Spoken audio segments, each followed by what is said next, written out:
Kois Vong, may panibagong pambubuking. Winner ka kahapon. Kim Pao, magkasama nga ba?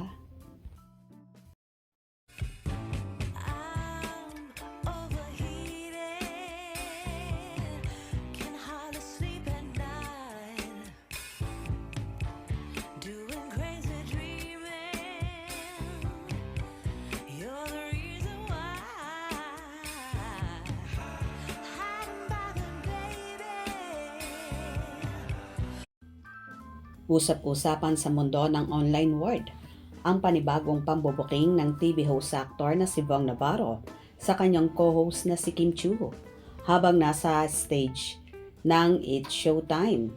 Dito nga ay nabanggit ni Vong Navarro na winner daw ang dalaga kahapon na hindi naman tahas ang binigkas kung bakit winner si Kimi, kung saan napalunok at natawa na lang ang dalaga sa sinabi ni Vong.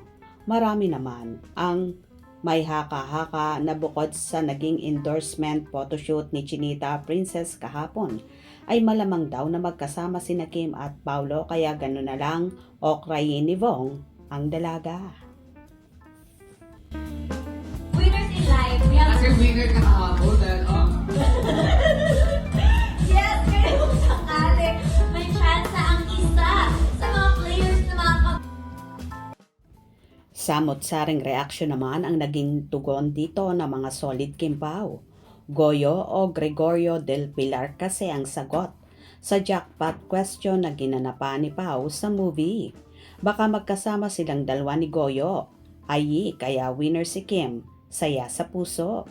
Ha ha ha ha. Baka may bumisita kahapon. Oo nga, basta magkasama sila nakakatuwa na sa puso. May naririnig tayong ganyan. Grabe ang kilig. Dahil may bagong endorsement si Kim, yun ang ibig sabihin ni Vong. No one else.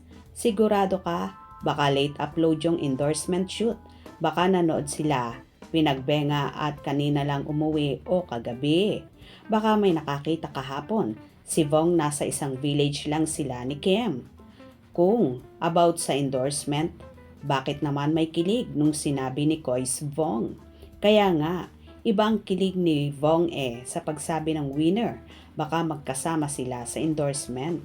Agree, gumaganyan lang si Kois Vong. Sis kapag kinikilig sa Kim Pao, baka nakita ni Vong si Paulo na hinatid si Kim. Winner si Kimi dahil mahal na mahal siya ni Paulo. Super winner talaga si Kim Chiu, wala nang iba. Dahil sinundo siya ni Pao sa airport. Masaya sila pagkausap si Kim Chiu sa It's Showtime. Kaya nga, ano kaya yon? Hehehehe. Napanood ko kanina na para bang napatikom ng bibig si Vong. Iba sis kapag si Kois, yung kinikilig, amoy, Paulo. Madaming blessings, sisi. Umaapaw talaga ang blessing. May bagong endorsement si Kimi. Ano kaya ang event kahapon? May photoshoot endorsement. May event po si Kimi sa Epic Homes. Naka-live po. Nakita ko sa YouTube. May good news. Bakit kaya anong dahilan, mga kois?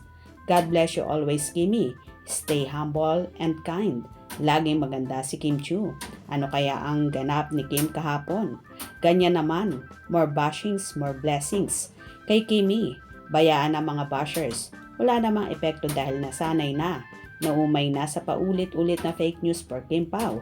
Lalong sumisikat ang Kim Pao. Kimi, you're the best.